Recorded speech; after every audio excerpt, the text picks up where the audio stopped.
오늘 우리에게 주시는 하나님의 말씀 느헤미야 8장 1절에서 12절까지 있는 말씀입니다.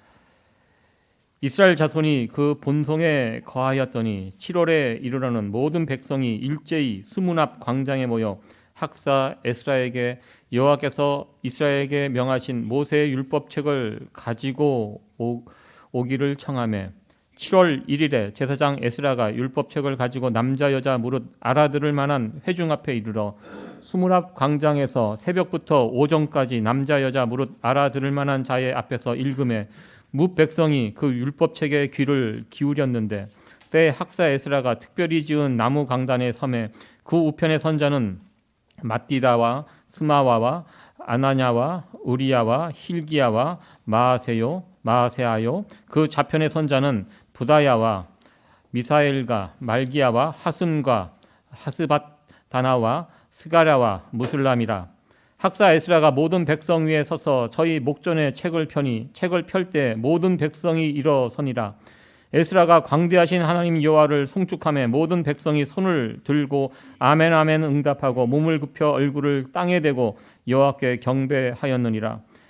예수아와 바니와 세레바와 야민과 악굽과 사부대와 호디야와 마아세아와 그리다와 아사랴와 요사밧과 하난과 블라야와 레위 사람들은 다 그 처소에 섰는 백성에게 율법을 깨닫게 하는데 하나님의 율법책을 낭독하는 그 뜻을 해석하여 백성으로 그 낭독하는 것을 다 깨닫게 하며 백성이 율법의 말씀을 듣고 다 우는지라. 총독 느헤미야와 제사장 겸 학사 에스라와 백성을 가르치는 레위 사람들이 모든 백성에게 이르기를 오늘은 너희 하나님 여호와의 성일이니 슬퍼하지 말며 울지 말라 하고 느헤미야가 또 이르기를 너희는 가서 살찐 것을 먹고 단 것을 마시되 예비치 못한 자에게는 너희가 나누어 주라. 이날은 우리 주의 성일이니 근심하지 말라. 여호와를 기뻐하는 것이 너희의 힘이니라 하고 레위 사람들도 모든 백성을 정숙케 하여 이르기를 오늘은 성일이니 마땅히 종용하고 근심하지 말라 하며 모든 백성이 곧 가서 먹고 마시며 나누어 주고 크게 즐거워하였으니 이는 그 읽어드린 말을 밝히 알미니라. 아멘. 오늘 말씀의 제목이 수문 앞 광장의 부흥입니다. 이 부흥이라는 단어 참 듣기만 해도 가슴이 설레고 그런 단어 있는데요. 오늘 느헤미야 8장에 있는 말씀을 통하여 하나님이 부어주신 귀한 은혜가 이곳에 임하기를 간절히 또 기대해 봅니다. 분당 우리 교회 담임하시는 이찬수 목사님이 이번 주에 뉴욕을 방문하신다고 제가 들었습니다. 또 부흥에 또 오랜만에 또 오셔서 이곳에서 방문을 하셔서 말씀을 전해주시는데요. 여러분들 뭐 시간 되시는 분들은 한번 어느 교회인지 제가 정확하게 나누교회 이렇게 또 광고하는 것 같아 갖고 쉽지 않지만 여러분들 찾아가서 한번 들어보시면 좋을 것 같습니다. 이찬수 목사님께서 서울의 어느 교회에서 했던 집회, 그 집회를 열었던 교회 모습입니다. 교회가 참 멋있고 웅장하고 아름답지요. 저 교회가 최근에 저렇게 이제 교회를 완공을 하고 입당을 하고 헌당을 하고 또 저렇게 집회를 열었습니다. 그 집회 가운데 전국 목회자들을 초청해서 목회자들 대상으로 집회를 했습니다. 그때 강사로 오셔서 말씀을 전해 주셨던 분이 이찬수 목사님이 이제 그때 그곳에 오셔서 말씀을 전해 주셨는데 그때 전해 주셨던 말씀 가운데 좀 뭐라 그럴까요? 많은 사람들에게 언급이 되었던 그런 부분이 있었습니다. 어떤 말씀을 하셨냐면 저 서울에 정말 금싸라기 같은 지역이거든요. 굉장히 비싼 지역입니다. 저 지역에 저렇게 크고 웅장한 교회를 지어놓고 이렇게 예배를 드리는데 지금이야 좋지만 앞으로 한 세대가 지나고 30년 뒤에 이것이 텅텅 비어버린다면 이곳에 쏟아부은 돈과 정성이 이게 어떻게 될 것인가 안타까워하면서 두렵다라는 말씀으로 그때 그 말씀을 주셨습니다. 참 아름답게 지은 성전에 가서 어떻게 보면 초치는 이야기거든요. 이렇게 돈 비싸게 지어놓고 이거 몇 년 지나서 이거 쓸모없이 되면 이게 무슨 낭비고 이 안타까운 일인가? 이 메시지였습니다. 지금 세계에서 제일 큰 교회가 한국에 있습니다. 세계에 손꼽히는 대형 교회들 한국에 여럿 있습니다. 크고 화려한 교회 건물들이 있지만 최근 젊은 사람들이 교회당을 떠나가고 있는 상황입니다. 제가 얼마 전 메시지 가운데 전해드렸던 한국의 청소년 복음화 비율이 3%라고 지금 말씀을 드렸습니다. 지금 한국의 기독교 인구가 많이 잡아도 12%, 10% 정도 되거든요. 지금 현재. 근데 앞으로 30년 뒤에 이 3%가 늘어봤자 4%, 5%, 3%보다 늘기는 어려울 것이다. 많은 분들이 예측하고 있는데요.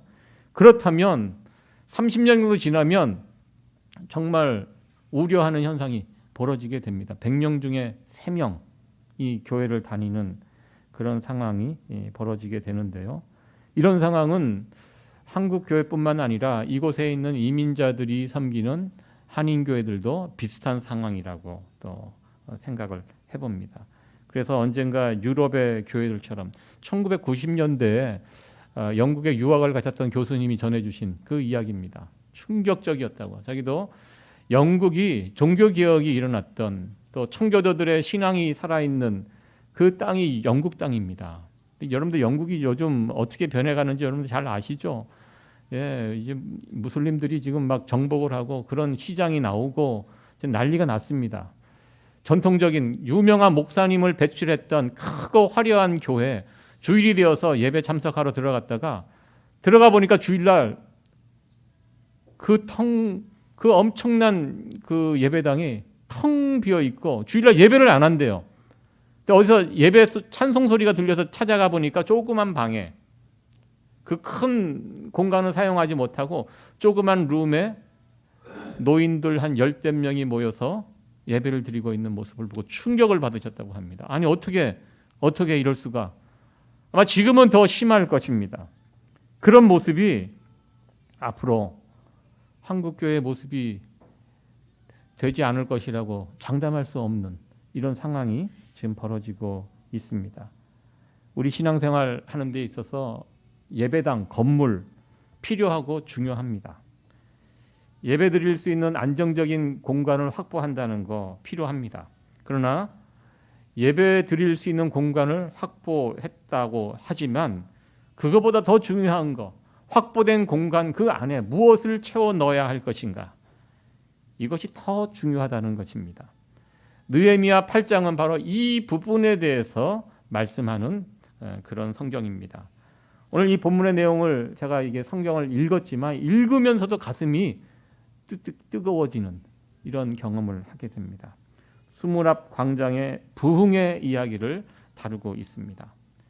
그동안 유다 총독 느헤미야가 성벽을 재건합니다. 여러 방해들이 있었습니다. 외부의 적들의 방해도 있었고 내부의 어려움도 있었습니다. 그런 어려움들을 뚫고 52일 만에 드디어 성전 재건이 완성이 되었습니다. 성전이 다 완성이 되었습니다. 그러면 끝이 납니까? 주변 적들로부터 예루살렘을 보호할 수 있는 성이 쌓여졌다면 이제 그 성 안에 살아가는 백성들은 평안하게 일상을 누리면서 살아갈 수 있게 되었습니까? 왜 성벽을 세웠을까요? 근본적인 질문을 먼저 해보게 됩니다. 물론 외부의 적들 막기 위해서 이스라엘은 외부의 침입으로 나라가 빼앗긴 그 경험이 있는 나라입니다.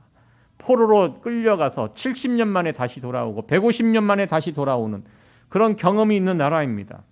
그렇기 때문에 자신들이 살고 있는 그 나라를 방벽을 튼튼히 세우는 일 중요합니다. 안전을 지키는 일 중요합니다. 그러나 그것보다 더 중요한 성벽을 세운 이유가 있습니다. 성벽을 세운 이유는 그 안전한 성벽 안에서 하나님을 예배하기 위해서 성벽을 세운 것입니다. 이것이 이스라엘 백성들의 정체성입니다. 출애굽 당시 바로가 이스라엘 백성들을 광야로 끌고 가려고 했던 모세에게 질문을 합니다. 도대체 왜 애굽을 떠나려고 하느냐? 저 들판에 나가서 광야에 나가서 너희들이 하고자 하는 것이 무엇이냐 바로가 모세에게 묻습니다. 그럴 때 모세가 바로에게 뭐라고 대답을 합니까? 백성들을 데리고 광야에 나가 하나님을 예배하려고 합니다. 그러면 모세의 대답은 거짓말이 아닙니다. 예. 그동안 바로를 예배하는 삶을 살았습니다. 애굽 땅에서 바로가 신입니다. 이제부터는 하나님을 예배하는 삶을 살겠습니다. 이것이 출애굽한 이스라엘 백성들의 정체성이었습니다. 지금까지 그렇게 어렵게 여러 가지 적들의 위협 속에서 예루살렘 성벽을 쌓아놓는 가장 큰 이유가 무엇입니까? 그 성벽 안에서 하나님을 예배하기 위해서입니다. 가나안 땅에서 이스라엘 백성들이 살아가게 한 이유가 무엇입니까? 그 땅에서 하나님을 예배하면서 신앙생활 잘 하는 것, 이것이 하나님의 목적이었습니다. 그러나 이스라엘 백성들이 이 목적을 저버렸습니다. 가나안 땅에서 하나님을 예배하면서 살아야 하는데 그 땅에서 마음이 바뀌어 우상을 예배하면서 자기 마음대로 살았습니다. 그래서 나라가 망하고 나라가 포로로 끌려간 것입니다. 이제 포로로 끌려간 그들이 다시 돌아왔습니다. 그리고 그 땅에 무너진 성벽을 재건합니다. 그리고 재건한 다음에 이제 안전하게 되었으니까 이제 우리 마음대로 신나게 재밌게 이 성 안에서 살자, 이런 마음으로 성벽 재건을 한 것이 아닙니다. 성벽을 재건하고 이전보다 안전한 그곳에서 하나님을 마음껏 예배하고 믿음 생활 열심히 하겠다, 이것이 성벽을 쌓은 이유이요 목적이었습니다. 오늘 본문 말씀을 보면 성벽을 재건한 예루살렘 백성들이 학사 에스라에게 먼저 요청을 합니다. 순서를 자세히 보십시오. 느헤미야가 학사 에스라를 시켜서 저 백성들에게 율법을 읽어줘라 이렇게 한 것이 아니에요. 백성들이 자발적으로 찾아와서 요구를 합니다. 학사 에스라, 여기 학사라고 이렇게 나와 있는데요. 오늘날 학사, 대학 졸업하면 이제 학사가 되고요. 대학원 졸업하면 석사, 학사, 석사 그렇게 하는데요. 여기에 학사는 성경을 해석하는 서기관을 의미합니다. 백성들이 자발적으로 에스라에게 하나님 말씀 좀 읽어달라고 요청을 합니다. 150년 가까이 성벽이 무너졌습니다. 그 무너졌던 성벽이 완성이 다시 되었습니다. 큰 일을 이루었습니다. 이렇게 되면 큰 일을 이루었기 때문에 얼마나 기쁘고 만족이 되고 즐겁겠습니까? 아마 잔치를 벌이고 흥겹게 놀아야 되는데 성벽을 재건하고 난 다음에 백성들에게 찾아온 것이 무엇이냐면 영적인 갈급함이었습니다. 큰 일을 이루었는데 즐거워야 되는데 행복해야 되는데 그런 마음이 아니라 가슴이 답답한 거예요. 갈급한 거예요. 영적으로 갈급한 것입니다. 여러분들에게는 이 영적인 갈급함 없으십니까? 살다 보면 아쉬운 거 없이 다 채워져 가는데 나만의 내가 만들어가는 성들이 다 쌓여져 가는데 그렇다고 꼭 기쁜 것도 아니고 만족되는 거 아니고 왠지 모르는 뭔가 부족한 이 영적인 갈급함, 이스라엘 백성들이 바로 이것을 느꼈습니다.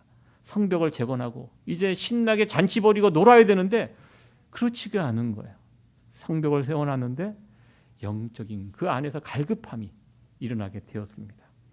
제가 미국에 처음 왔을 때요, 2001년도에 왔습니다. 그때 제가 한국에서 살 때 아래 윗집으로 이렇게 친하게 지내던 친구가, 제가 언젠가 한번 말씀을 드린 것 같은데요, 그 친구가 83년도에 미국에 이민을 갔습니다. 이민 갈 때 자기가 텍사스 어느 지역으로 간다고, 그리고 이제 미국을 갔습니다. 이민을 갔습니다. 내가 너 미국 가고 내가 혹시 미국 갈 일이 있으면 내가 너를 반드시 찾아가겠다, 그렇게 약속을 하고 그렇게 헤어지고 한동안 서로 편지도 오고 가고 그렇게 살다가 제가 미국에 2001년도 와서 그 친구가 생각나서 이 친구를 이제 만나러 가겠다. 그래서 버지니아에서 그 친구가 살고 있는 텍사스 주까지 이틀에 걸쳐 운전을 하고 겁 없이 세 식구가 지도 하나 들고 찾아가서 만난 적이 있습니다. 그 친구는 한국에 있을 때부터 공부를 참 잘했어요. 그래서 수학을 전교 1등 했던 친구입니다. 그래서 미국 가서도 고등학교를 처음부터 그때 한 2학년 때 갔는데요. 다시 1학년부터 대학 다니고 그리고 미국에서 대학을 나오고 텍사스 주립대라는 아주 좋은 대학을 나왔고요. 전공도 약대를 들어갔습니다. 그래서 약대를 졸업해서 그 당시 큰 제약 회사에 다니고 있는 그런 아메리칸 드림을 이뤘던 친구였습니다. 좋은 차, 좋은 집, 남들 부러워하는 직장, 큰 집, 그리고 결혼해서 아내 그리고 예쁜 딸 둘 그렇게 살고 있는 친구였습니다. 아버님께서 미국에서 목회를 하셨습니다. 그래서 온 가족이 신앙도 참 좋았습니다. 뭐 하나 부족함 없이 정말 멋지게 살고 있었는데요. 제가 그 친구를 만나서 하루를 이렇게 지내면서 수영장 딸린 집에서 이렇게 놀다가 그 친구가 저에게 해준 말이 좀 충격적이었어요. 요한아, 난 이곳에 와서 성공했어. 돈도 많이 벌고 집도 이렇게 뭐 수영장 딸린 집도 사고 뭐 하나 부러울 거 없이 이렇게 살고 있는데 왠지 이렇게 살면 안 될 것 같은 영적인 갈급함이 있더라고요. 이 친구가 이렇게 살면 안 될 것 같아요. 제가 이렇게 봤을 때요, 이 친구가 쌓아놓은 성벽이 정말 멋지고 아름답고 튼튼했습니다. 그런데 그 안에서 왠지 행복해 보이지 않았습니다. 하나님을 향한 갈급함이 있었습니다. 결국 그 친구가 그 해 다니던 직장을 정리하고 신학교에 들어가서 목사가 되었습니다. 그래서 지금도 샌프란시스코에서 목회를 하고 있는데요. 잘하고 있습니다. 제가 2년 전에 그 지역을 방문해서 또 아주 중간에 전화 통화는 제가 자주 했지만 이렇게 만나기는 정말 그때 보고 20년 만에 또 본 겁니다. 가서 미국이 워낙 크니까 한번 얼굴 보기가 쉽지 않습니다. 그래서 아들 집에 간 겸 그쪽에 가서 우리 친구가 섬기는 교회에 가서 또 설교할 기회도 줘서 설교도 하고 같이 교제하고 20년 전에 봤을 때보다 훨씬 행복해 보이더라고요. 그 안에서 목회 힘듭니다. 예, 그래서 뭐 이민 목회가 특별히 샌프란시스코의 이민 목회는 더 힘들다고 제가 알고 있거든요. 힘들지만 그곳에서 아주 행복하게 신나게 목회하는 그 모습을 볼 수가 있었습니다. 제가 여러분들에게 지금 다 목회를 해야 된다 그런 말씀 드린 거 아닙니다. 예, 우리에게도 이런 갈급함이 있다는 것입니다. 열심히 우리가 우리들의 성을 쌓고 있고요. 물질의 성도 있고 일터의 성도 있고 건강이라는 성, 자식이라는 성, 교회라는 성 나름대로 힘을 다해 우리가 성을 쌓아가고 있는데요. 그러나 그 성 안에 반드시 중심이 되어야 할 것이 있다는 것입니다. 그것이 바로 하나님입니다.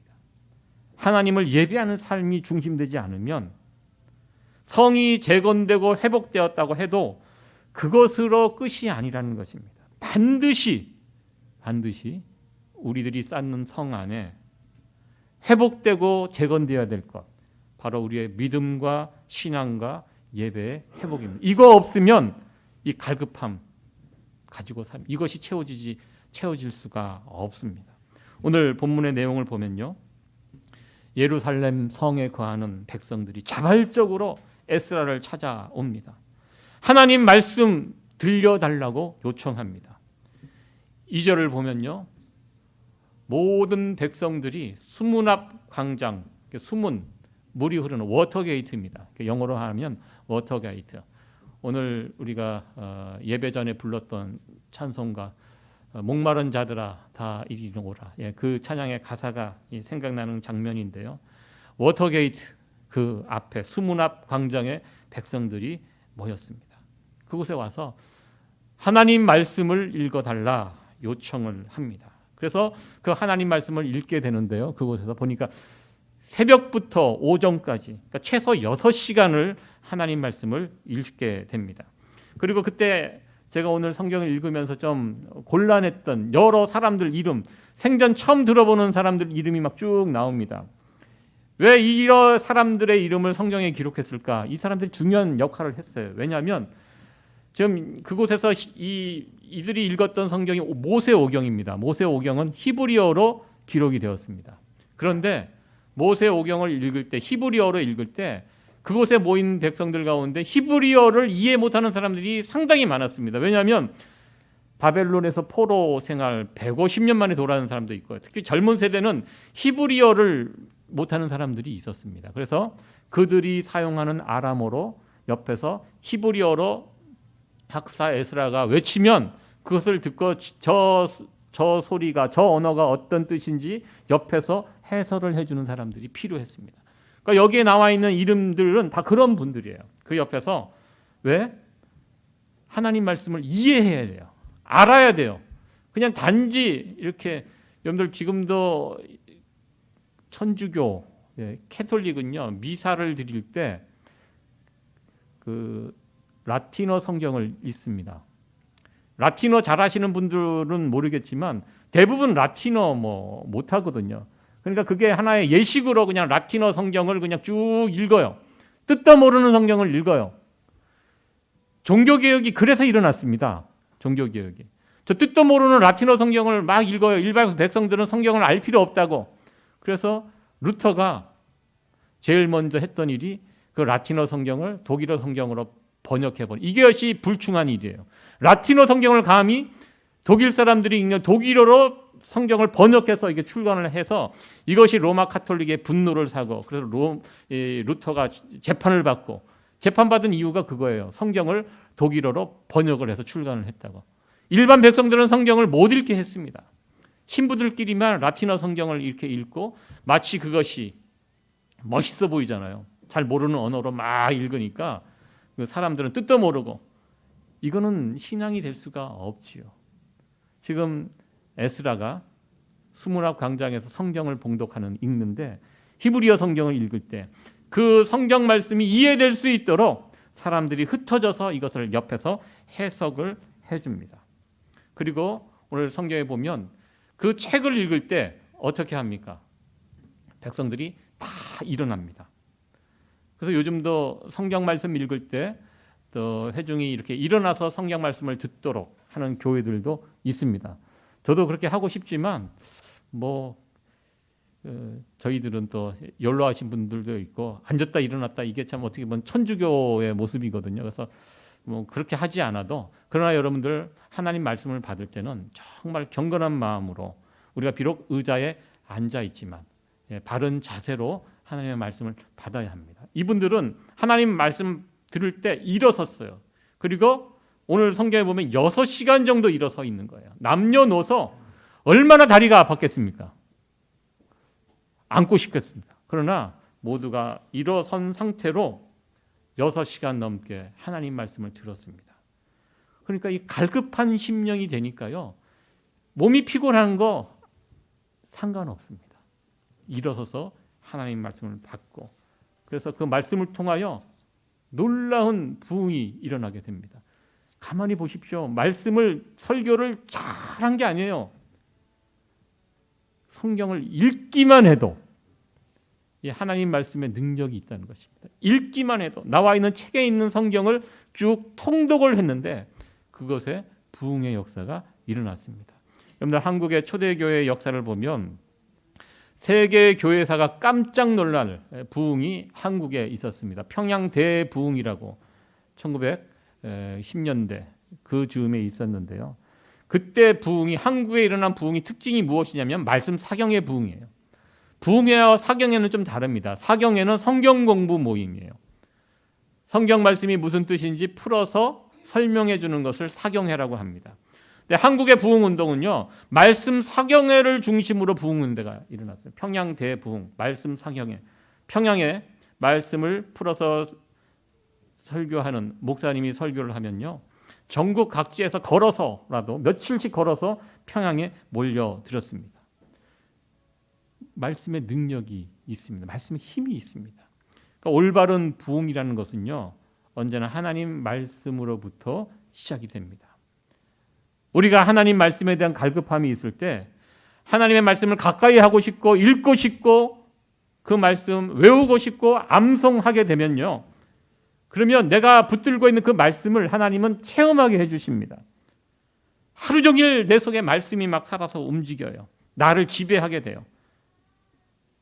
그럴 때 사람이 변하는 것입니다. 우리가 살면서 마치 진리처럼 이야기하는 것이 있죠. 사람 변하지 않는다. 아유, 사람 안 변하는구나. 예, 세상적인 관점으로 봤을 땐 사람 변하지 않습니다. 그러나 변하지 않는 사람이라도 하나님의 말씀이 그 속에 들어가 역사하면 사람 변합니다. 예, 사람 변하지 않으면 우리가 신앙생활 왜 합니까? 아무 소망 없어요. 변하지 않는 사람. 예, 그래서 무슨 소망이 있겠습니까? 우리가 그래도 신앙생활을 하는 이유는 말씀이 나를 변화시킬 수 있는 능력이 있기 때문입니다. 예. 어떻게 변합니까? 말씀이 들어와서 역사할 때 그 말씀의 기준으로 나를 돌아보게 되고 진정한 회개가 나오게 됩니다. 여러분, 회개라는 것이요, 그냥 어느 날 뜬금없이 내가 그동안 잘못 살았구나, 이렇게 살면 안 되는데 돌이키고 감정적으로, 이게 아닙니다. 회개는요, 반드시 하나님 말씀이 있어야 돼요. 왜? 기준이 하나님 말씀. 기준에 비춰보면 나의 못난 모습들, 잘못된 것이 보이거든요. 그러면 돌이킬 수 있습니다. 내가 정말 잘못 살았구나. 하나님 말씀에 비추어 모세오경에 있는 말씀을 쭉 읽습니다. 지금 7월 보면 7월 달에 이스라엘 백성들은요, 7월 달이 굉장히 중요한 달입니다. 그러니까 어떤 종교적인 그런 절기들이 7월 달에 다 몰려 있습니다. 그런데 이스라엘 백성들이 그동안 포로로 잡혀가고 나라가 망하고 그런 가운데 7월 절기를 지키지 못했던 것 같습니다. 모세오경의 말씀을 들어보니까 우리가 지금 이 7월 달이 얼마나 중요한 달인데 우리가 이루고 있었구나. 7월이라고 언급된 이유가 바로 거기에 있습니다. 이스라엘 백성들이 깨닫는 것입니다. 하나님 말씀에 비춰보니까 우리가 하나님이 우리를 어떻게 구원하셨고, 하나님께서 이 7월 우리를 구원한 날을 어떻게 기념하라고, 우리를 어떻게 하나님을 예배하라고 분명히 말씀을 주셨는데 우리가 이런 거 다 잃어버리고 놓쳐버리고 우리가 이루고 살고 있었구나. 이스라엘 백성들이 거기서 깨어지게 됩니다. 그래서 오늘 6절 말씀인데요, 우리 6절 말씀 같이 한번 읽어보도록 하겠습니다. 시작. 에스라가 방대하신 하나님 여호와를 송축하며 모든 백성이 손을 들고 아멘 아멘 응답하고 몸을 굽혀 얼굴을 땅에 대고 여호와께 경배하였느니라. 아멘. 에스라가 성경을 읽습니다. 그 말을 듣고 아멘 아멘. 아멘 무슨 뜻입니까? 예, 맞습니다. 내가 그렇게 믿고 그대로 하겠습니다.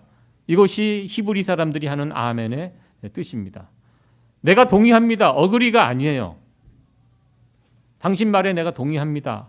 이 정도가 아닙니다. 아멘은 내가 믿고 그대로 행동하겠습니다까지가 히브리 사람들이 말하는 아멘입니다. 거듭거듭 아멘 아멘 응답하고 몸을 굽혀 얼굴에 땅을 대고 여호와께 경배하였느니라. 몸을 굽혀 얼굴에 땅에 대고 여호와께 경배하였느니라.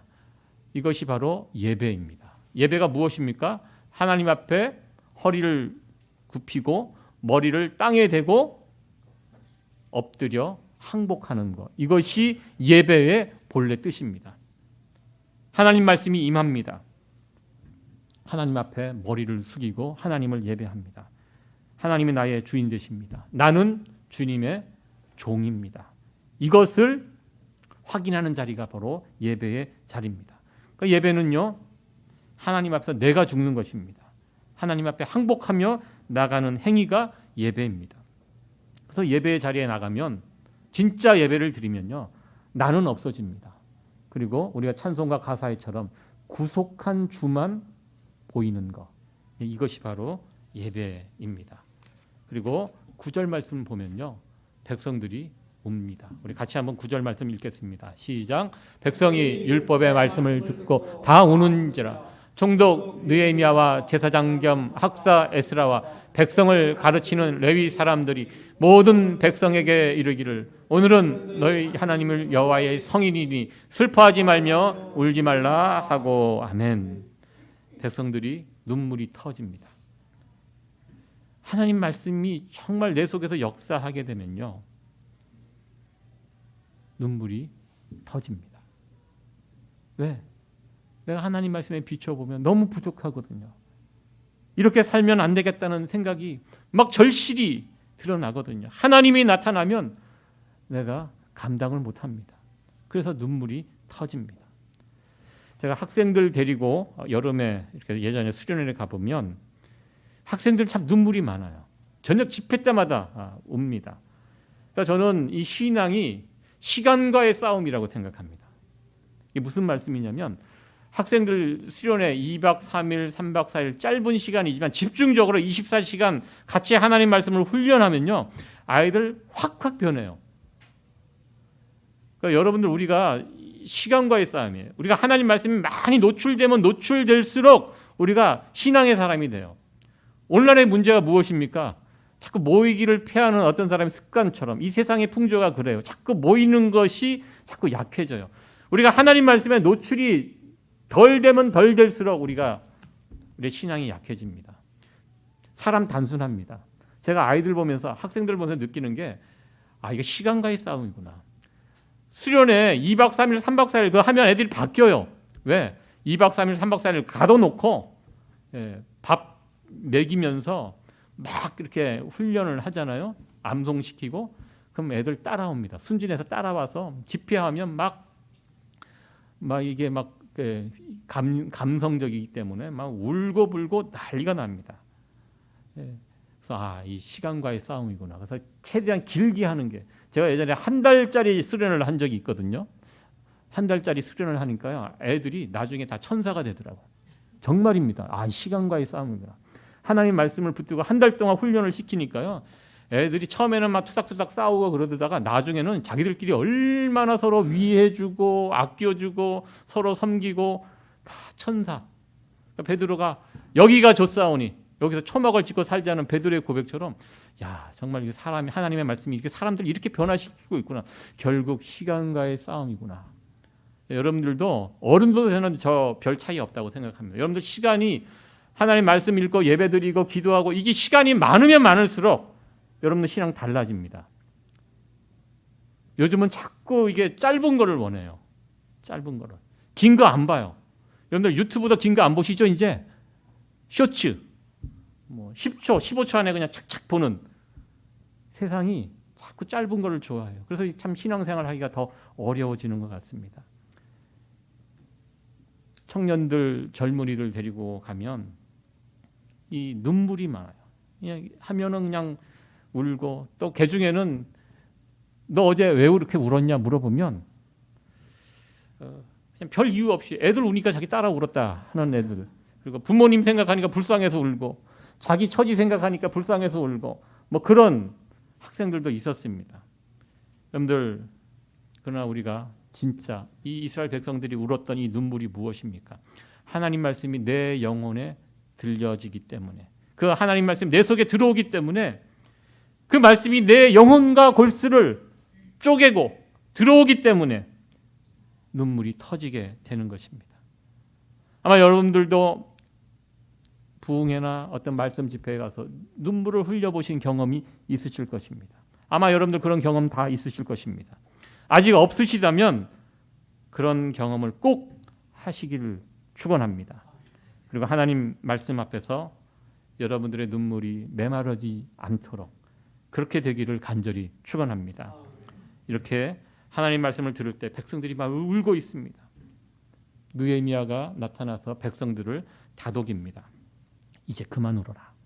오늘은 기쁜 날이다. 이제 하나님의 말씀을 듣고 예배드리고 그리고 은혜 충만했으니까 이제 무엇을 합니까? 집에 돌아가서 받은 은혜를 누리면서 살아라. 이제 힘있게 살아라. 예배 자리 떠나서 삶의 현장에 가서 이제 받은 은혜를 누리면서 살아라. 이렇게 말씀합니다. 그것이 11절과 12절 말씀인데요. 같이 한번 11절, 12절 말씀 읽어보도록 하겠습니다. 시작. 레위 사람들도 모든 백성을 정숙케 하여 이르기를 오늘은 성일이니 마땅히 종용하고 근심하지 말라 하매 모든 백성이 곧 가서 먹고 마시며 나누어 주고 크게 즐거워하였으니 이는 그 읽어드린 말을 밝히 아멘이라. 아멘. 하나님 말씀을 밝히 알면, 하나님 말씀으로 내가 은혜 받으면 이렇게 됩니다. 어떻게? 예배 현장을 떠나서 집으로 가면 다시 집에 가서 걱정 근심 하시는 분들 있습니다. 뭐라고 이야기합니까? 근심하지 말아라. 예배가 끝나면요, 우리에게 먼저 찾아오는 것이 근심이 물러갑니다. 왜? 느헤미야의 고백처럼 하나님이 우리의 힘이 되시기 때문입니다. 예배드리면 이것을 깨달아요. 예배드리기 전에는 세상이 힘이에요.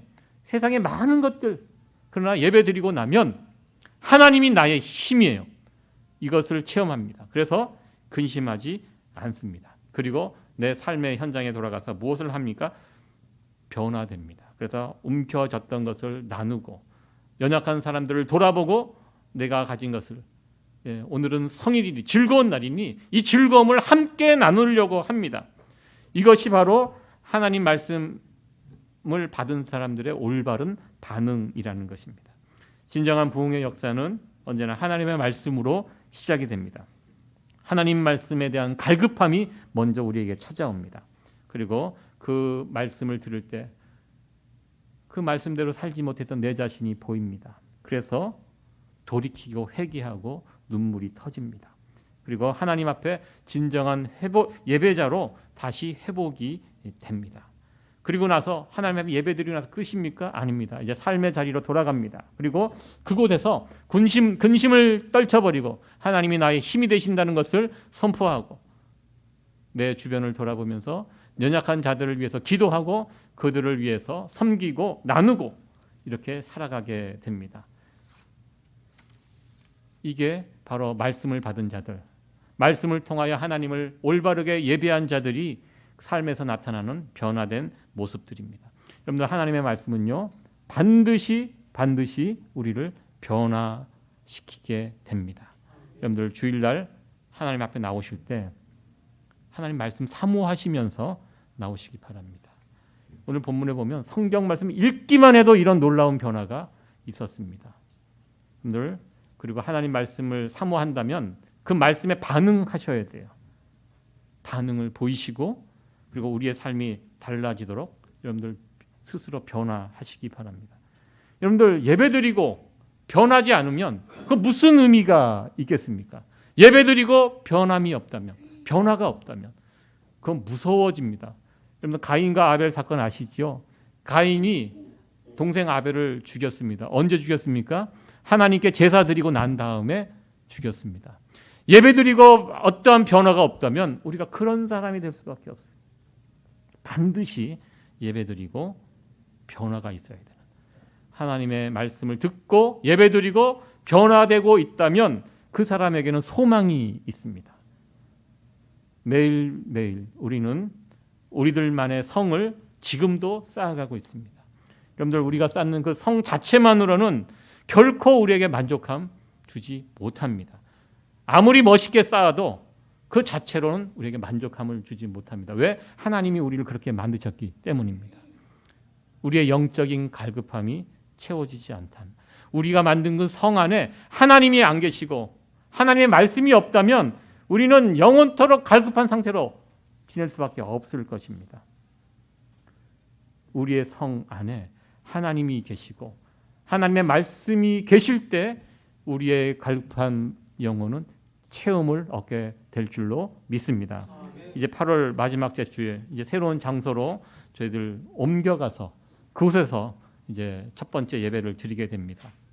새로운 장소, 새로운 건물로 우리가 옮겨가는데요. 예배 드릴 수 있는 안전한 장소를 확보하는 거 중요합니다. 그러나 진짜 더 중요한 것은요, 우리가 옮겨가는 그 장소, 그 건물, 그 안을 우리가 무엇으로 채워야 하는가, 이것이 진짜 중요합니다. 여러분들, 우리 교회의 긴급한 기도 제목이기도 합니다. 여러분들, 그 새로운 장소가 하나님으로, 하나님의 말씀으로 채워질 수 있게 되기를 간절히 소원합니다. 그리고 우리가 만들어가는 이 각자의 성 안에, 여러분들의 성 안에, 그 안에 하나님으로, 하나님의 말씀으로 채워져 가기를 간절히 축원합니다. 하나님의 말씀을 듣고 순종하고 나갈 때 그 말씀에 반응하며 나갈 때 우리가 그 말씀으로 변화될 때 우리의 갈급함은 해갈이 될 것이고 그리고 그 성 안에 진정한 만족과 기쁨과 행복 충만하게 채워지게 될 것입니다. 여러분들이 만들어가는 여러분들의 성 안에 이런 은혜가 함께 하시길 간절히 축원합니다. 네.